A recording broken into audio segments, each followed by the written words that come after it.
పిల్లలు కావాలనే మీ కలను నెరవేర్చుకోండి. మొదటి కన్సల్టేషన్, మొదటి స్కానింగ్ ఉచితం. వివరాల కొరకు హెగ్డే ఫెర్టిలిటీని సంప్రదించండి. 15 ఏళ్ల సర్వీస్లో అతి క్రిటికల్ పొజిషన్. ఎక్కువ అన్మ్యారీడ్ పిల్లలు అబార్షన్స్కి వస్తూ ఉంటారు కదా, వాళ్ళు చాలా భయపడిపోతూ ఉంటారు. 8th మంత్లో వచ్చిన వాళ్ళు కూడా ఉన్నారు. పొట్ట ఏమన్నా పెరుగుతూ ఉంటే యాసిడిటీ ఉందని, గ్యాస్ ఉందని, తింటున్నాను కదా లావైపోయానని ఇలా అనుకునే వాళ్ళు కూడా ఉంటారు. అబ్బా నేను ప్రొటెక్షన్ వాడేస్తాను, నాకు అసలు ప్రెగ్నెన్సీయే రాదు అనుకునే వాళ్ళు కూడా ఉంటారు. ఒకటి అవేర్నెస్ లేకపోవటం. మామూలుగా ఇప్పుడు అబార్షన్స్ బాగా చేసుకుంటారు కదా, కానీ దానివల్ల హెల్త్ ఇష్యూస్ మాత్రం సివియర్గా వస్తాయి కదా. ప్రాణం పోయే వరకు కూడా వెళ్ళొచ్చు. అబార్షన్స్ని అస్సలు ఈజీగా తీసుకోకూడదు. అమ్మాయి అబ్బాయి వచ్చారు, కూర్చున్నారు, మాట్లాడారు. మేడం ఇది ఫస్ట్ టైం కాదు మేడం, ఇంతకుముందు ఒక 6 అయ్యాయి అన్నాడు. అబార్షన్సా? అసలు ఒక డాక్టర్ అంటేనే దేవుడితో సమానం. మమ్మల్ని మనుషుల్లా చూడండి చాలు. నార్మల్ డెలివరీ అయితే డబ్బులు రావు కాబట్టి గైనకాలజిస్టులు సిజేరియన్ చేసేస్తారు అనుకుంటారు. ఏంటి రీజను, ఎందుకు చేశారు, కారణం ఉండే చేసుంటారు కదా అన్న బెనిఫిట్ ఆఫ్ డౌట్ అసలు డాక్టర్కి ఇస్తున్నారు ఈ రోజుల్లో. నీ గోల్ నార్మల్ డెలివరీ అయినా బేబీ ఎలా ఉన్నా పర్వాలేదా? సో ఇక్కడ నన్ను కదా విలన్లా చూశారు. ఇలాంటి పేషెంట్స్ని ట్రీట్ చేసినప్పుడు బాధ చేస్తుంది. నమస్తే, India's largest digital media network Suman టీవీకి స్వాగతం. Welcome to Suman TV Mahalakshmi.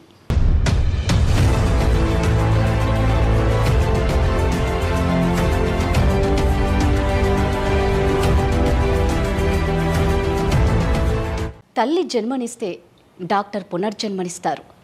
ఎంత పెద్ద జబ్బు వచ్చినా సరే అండి, డాక్టర్ నవ్వుతూ ట్రీట్మెంట్ ఇస్తే ఆ పేషెంట్కి కొండంత ధైర్యం వస్తుంది.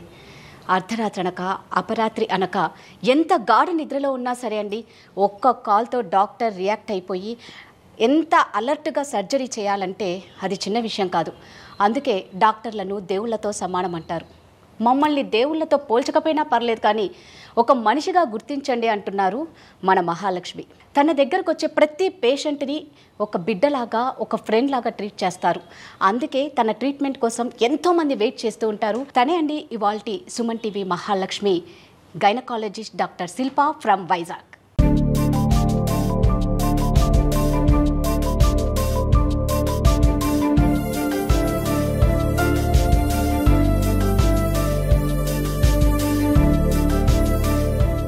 నమస్తే అండి.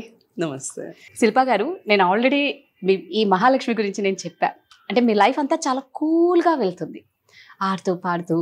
అంటే ఏ బాధలు వచ్చినా మీరు తట్టుకోగలుగుతారు కాబట్టి ఈరోజు ఇంత హ్యాపీగా నాకేమీ లేవు అని కూల్గా ఉండగలుగుతున్నారు. ఫస్ట్ శిల్ప గారి బాల్యం గురించి తెలుసుకోవాలని ఉంది. ఇంత హ్యాపీగా లైఫ్ని ఎంజాయ్ చేస్తున్నారు కాబట్టి. హ్యాపీనెస్ అన్నది ఒక మనిషి పర్స్పెక్టివ్. ఒకళ్ళు ఇంత ప్రాబ్లంకే చాలా పెద్ద ప్రాబ్లం ఉంది అనుకోవచ్చు, ఒకళ్ళు పెద్ద ప్రాబ్లంని కూడా నాకు ఏ ప్రాబ్లం లేదు అనుకోవచ్చు. సో ఎప్పుడు కూడా ఒక మనిషి 100% హ్యాపీగా ఉంటారని కాదు, ఎప్పుడు కూడా సాడ్గా ఉంటారని కాదు. మనం మన లైఫ్లో ఎదురైన సిచ్యుయేషన్స్ని ఎలా హ్యాండిల్ చేస్తాము అన్న దాని మీద డిపెండ్ అవుతుంది. మీరు చెప్పినట్టే I'm very fortunate to have a beautiful family. అమ్మ, నాన్న, తమ్ముడు, ఇప్పుడు హస్బెండ్, ఇన్లాస్ అందరూ చాలా బాగా చూసుకునేవాళ్ళే. అలా అని లైఫ్లో ఎప్పుడు కష్టాలు లేవు అని కూడా కాదు. మా చిన్నప్పుడు పల్లెటూరులో పెరిగాను. 7 కజిన్స్ అందరం ఉండేవాళ్ళం కలిసి. పూర్ పీపుల్ అని చెప్పాం, కానీ కొంత జాగ్రత్తగా ఉండేవాళ్ళు కదా ఇదివరకు రోజుల్లో. సో అంత యాడిక్వేట్గా ఫ్రూట్స్ కానీ ఫుడ్ కానీ అంటే మరీ ఎక్కువగా అలా ఇప్పుడున్నట్లయితే ఉండేది కాదు. సో పల్లెటూరులోనే చదువుకున్నాను 6th క్లాస్ వరకు, 6th 7th క్లాస్ వరకు. తర్వాత తెలుగు మీడియంలోనే చదువుకున్నాను నేను 10th క్లాస్ వరకు. తర్వాత సడన్గా ఇంటర్మీడియట్ ఇంగ్లీష్ మీడియంలోకి షిఫ్ట్ అవటం, ఆ ట్రాన్సిషన్ కొంచెం ఇబ్బంది పడ్డాను. తర్వాత మళ్ళీ ఎంబీబీఎస్ అడ్మిషన్కి, తర్వాత మళ్ళీ ఎంబీబీఎస్ అంతా పీజీ అడ్మిషన్కి. ఎవరి లైఫ్ స్మూత్గా ఉంటుందని అనను, కానీ మంచి సపోర్ట్ సిస్టమ్ ఉంటే మనకి చిన్న చిన్న కష్టాలు ఎదురైనా కూడా మనం ఓవర్కమ్ చేయగలం. ఎగ్జాక్ట్లీ. అండ్ ఇంకొకటి ఏంటంటే, ఈ కొంతమందికి ఇన్హరెంట్గా నేచర్ ఉండొచ్చు, ఏ కష్టమైనా ఫేస్ చేసే యాటిట్యూడ్ ఉండొచ్చు. అందరూ ఒకలా ఉండరు కదా. సో ఇది మనం పిల్లలకి చిన్నప్పటి నుంచి కూడా వాళ్ళకి పెంచాలి. కష్టం తెలియకుండా పెంచాను నేను అని గొప్పగా ఫీల్ అవుతారు చాలామంది. That is not right. Reality తెలియాలి. పిల్లల పెంపకం నుంచి కూడా మనం అది వాళ్ళకి అలవాటు చేయాలి. అప్పుడు రేపు పొద్దున ఒక కష్టం వచ్చినా కూడా వాళ్ళు తట్టుకుని నిలబడగలుగుతారు. సో అన్నిటికీ నిజంగా తట్టుకునేలా పేరెంట్సే పెంచాలి. అండ్ ఇప్పుడు ఒక యూట్యూబ్ ఛానల్ సక్సెస్ అవటము, కెరియర్ టేక్ ఆఫ్ అవటము, ఒక హాస్పిటల్ పెట్టుకోవడము, ఈ సిచ్యుయేషన్లో ఉన్నాను. బట్ ఇది ఎప్పుడూ లేదు కదా, దీనికి ముందు స్ట్రగుల్స్ కూడా ఉన్నాయి. అండ్ చాలామంది ఏమనుకుంటారంటే ఈ సోషల్ మీడియా వచ్చిన తర్వాత జరుగుతున్నవి ఇవి కనిపించిందే నిజం అనుకుంటారు. కరెక్ట్. ఇప్పుడు మనం నవ్వుతూ ఒక పిక్చర్ పెట్టామనుకోండి, అబ్బా వీళ్ళ లైఫ్లో మొత్తం హ్యాపీనెస్సే ఉంది అనుకుంటారు, ఏం కష్టాలే లేవనుకుంటారు.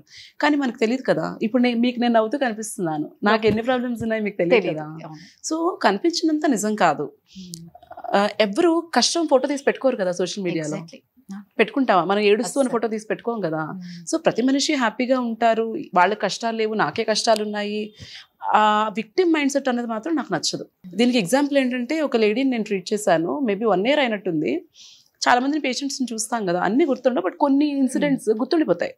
ఆవిడ ఏంటంటే చాలా దీనమైన స్థితిలో ఉన్నాను, నేను చాలా హెల్ప్లెస్ అని, చాలా వీక్గా వచ్చారు. ఏమైందమ్మా అంటే, ఇక్కడ ఇంత దెబ్బ ఉంది.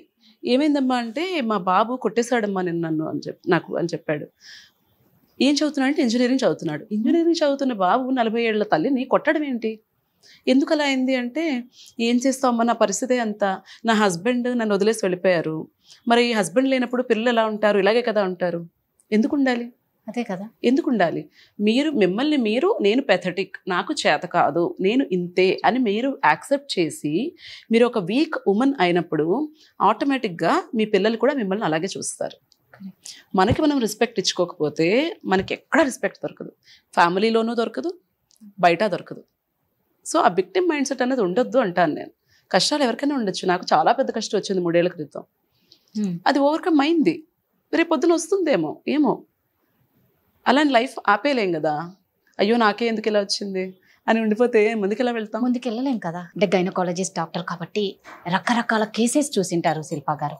15 ఏళ్ళ సర్వీస్లో అతి క్రిటికల్ పొజిషన్ మీరు ఏది చూసి చాలా బాధపడి ఎమోషనల్గా, అంటే మీరు ఇందాక అన్నారు అలాంటి ఎమోషన్స్ మీకున్నాయి, బట్ పేషెంట్ మీ దగ్గరకు వచ్చినప్పుడు ఒక బిడ్డగా మీరు ట్రీట్ చేయాలి, మీరు తల్లులే బిడ్డగా ట్రీట్ చేసి ఇది క్రిటికల్ పొజిషన్ నుంచి మీరు వాళ్ళని బయటికి తీసుకొచ్చి, ఇది నాకు చాలా హ్యాపీ ఇచ్చింది ఈ కేస్ అన్నది ఏముంటుంది? మీకు అన్ని హ్యాపీ మూమెంట్సే ఉంటాయి అందులో.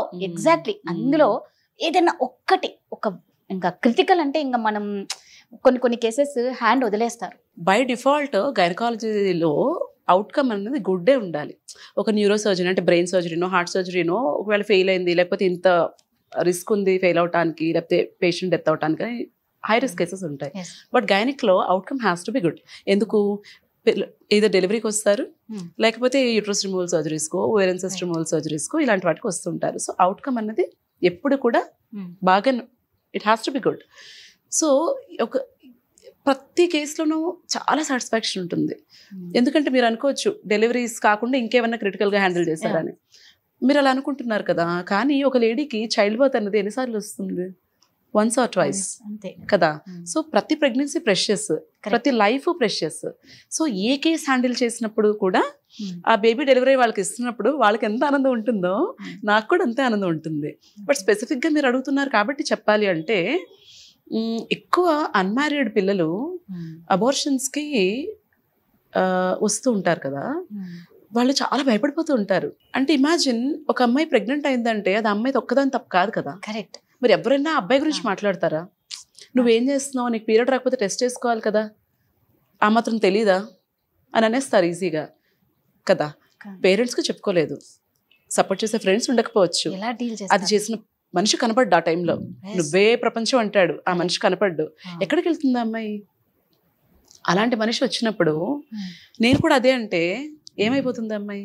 సో ఇలాగ ఒక అమ్మాయి వస్తే నేను ఏమీ జడ్జ్ చేయలేదు, అమ్మాయిని ట్రీట్ చేశాను, పంపించేశాను.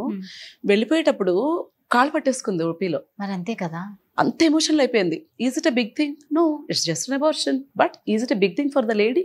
ఎస్ ఇట్ వాజ్ కదా. సో అలాంటి సిచ్యుయేషన్స్ని హ్యాండిల్ చేసినప్పుడు బాగా అనిపిస్తుంది. అంటే ఇప్పుడు నేను అడుగుతున్నా, ఒక పెళ్లి కాని అమ్మాయి మీ దగ్గరికి అంటే ఏ మంత్లో మీ దగ్గరకు వస్తారు? చాలా రకాలు చూస్తాము. 7th month లో కూడా వస్తారు. 7th month 8th month వచ్చిన వాళ్ళు కూడా ఉన్నారు. అంటే వాళ్ళకు తెలియదు అంతవరకు. అది ఎలా తెలియకుండా ఐడెంటిఫై చేయకుండా, అంటే అది అంత ఈజీ. ఇప్పుడు 1 month డేట్ రాలేదు Usually, అన్నప్పుడే అంటే పీసీఓడి ప్రాబ్లం అది ఉంటుంది కదా కొంతమందికి, వాళ్ళకి ఇర్రెగ్యులర్ సైకిల్స్ వస్తాయి. Yes, okay. వాళ్ళకి 3 months కో 4 months కో పీరియడ్ రావటం అన్నది వాళ్ళకి నార్మల్ ప్యాటర్న్. Okay. అలా అనుకుని వాళ్ళు రారు. కొంతమంది ఏమనుకుంటారు, బేసిక్గా అంత నోటీస్ చేసుకోరు బాడీలో ఏ చేంజెస్. పొట్ట ఏమైనా పెరుగుతూ ఉంటే యాసిడిటీ ఉందని, గ్యాస్ ఉందని, లేకపోతే తింటున్నాను కదా లావైపోయానని ఇలా అనుకునే వాళ్ళు కూడా ఉంటారు. మూడో కేటగిరీ, కాండం ఏదో వాడేసి అబ్బా నేను ప్రొటెక్షన్ వాడేసాను నాకు అసలు ప్రెగ్నెన్సీయే రాదు అనుకునే వాళ్ళు కూడా ఉంటారు. అంటే కాండం వాడినా కూడా ప్రెగ్నెంట్ అయ్యే ఛాన్స్ ఉంది. చాలా 14 to 15% ఫెయిల్యూర్ రేట్ ఉంటుంది కాండంకి. ఇదంతా కొంత అవేర్నెస్ లేకపోవటం వల్ల. అండ్ చదువుకునే వాళ్ళు కూడా వస్తారు. ఈవెన్ నర్సెస్ కూడా కొంతమంది 5th month 6th month detect అయ్యి వస్తారు. నర్సెస్ కూడా ఇట్స్ జస్ట్ బ్యాడ్ లక్. అంటే ఒకటి అవేర్నెస్ లేకపోవటం, అండ్ సెక్స్ ఎడ్యుకేషన్ కూడా లేదు కదా, అంత ప్రివలెన్స్ లేదు కదా మన దగ్గర. ఇంట్లో వాళ్ళు మాట్లాడరు, వీళ్ళేమో డాక్టర్ దగ్గరికి వెళ్ళి ఏదైనా తెలుసుకుందామని అనుకోరు. ఆ అబ్బాయికి నాలెడ్జ్ ఉండదు, అమ్మాయికి నాలెడ్జ్ ఉండదు. కాకపోతే అన్ఫార్చునేట్లీ సఫర్ అయ్యేది అమ్మాయే కదా. సో ఇలాంటి కారణాలు చాలా ఉంటాయి. కొంతమంది అమ్మాయిలు, పెళ్లి కాని అమ్మాయిలు, వాళ్ళకి తెలియకుండా 7th month 8th month వస్తే అప్పుడు వాళ్ళు ఏం చెయ్యనీకి లేదు, ఏమి చెయ్యలేరు, లీగల్గా కూడా ఏమి చెయ్యకూడదు. She has to continue the pregnancy till term వరకు కంటిన్యూ చేసి డెలివర్ చేయాలి బేబీని. అది ఎలా మరి? మీరు తల్లికి ఎలా అంటున్నారు, మరి బిడ్డకి బిడ్డ ఏం తప్పు చేసింది? డెలివరీ అయిన తర్వాత బిడ్డ ఏం తప్పు చేసింది? 7th month 8th month మీరు ఎలాగ టెర్మినేట్ చేసేసుకుందాం అనుకుంటారు? అప్పటి వరకు అసలు అన్వాంటెడ్ ప్రెగ్నెన్సీ రాకుండా చూసుకోవడం మీ రెస్పాన్సిబిలిటీ. అక్కడ తప్పు చేశారు. ఎర్లీగా డిటెక్ట్ చేసుకోకపోవడం ఇంకొక తప్పు. మీరు డిటెక్ట్ చేసిన తర్వాత మీ స్వార్థం కోసం 7th month 8th month delivery చేసేసి పడేస్తాను అంటే దట్ ఈస్ నాట్ రైట్. అందుకనే అంటాను అవేర్నెస్ ఉండాలి అని. నా యూట్యూబ్ ఛానల్ స్టార్ట్ చేయడం వెనక రీజన్ కూడా అదే. సో శిల్పా గారు, మామూలుగా మన ఆడవాళ్ళకి ఏంటంటే ఏదన్నా పండగ వస్తుంది, ఎక్కడికైనా ఊరికి వెళ్ళాలి, లేకపోతే మాకు తొందరగా అర్థమైపోయింది మీరు ఏమడుతున్నారు. ఆ పిల్స్ ఒకటి యూజ్ చేస్తాం హెల్త్ వైజ్, ఎంత పీరియడ్ వద్దు అని వద్దు అనేసి ఆ డేట్ ని డిలే చేయాలి. మనకి ఇష్టం వచ్చినప్పుడు డేట్ రావాలి, దాని ఇష్టం వచ్చినప్పుడు మనం ఉండొద్దు. సో అలాంటప్పుడు ఎలాంటి ప్రాబ్లమ్స్ ఫేస్ చేస్తారు అమ్మాయిలు? పీరియడ్ అనేది కూడా నార్మలే కదా. Why should you use pills to postpone the period కదా.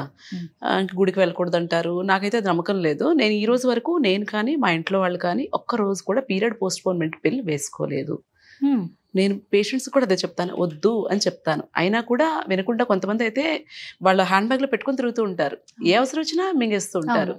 ఇది యాక్చువల్లీ దీని గురించి చెప్పండి, నేను ఒక స్కూల్ హెల్త్ ప్రోగ్రామ్స్ చేస్తూ ఉంటాను.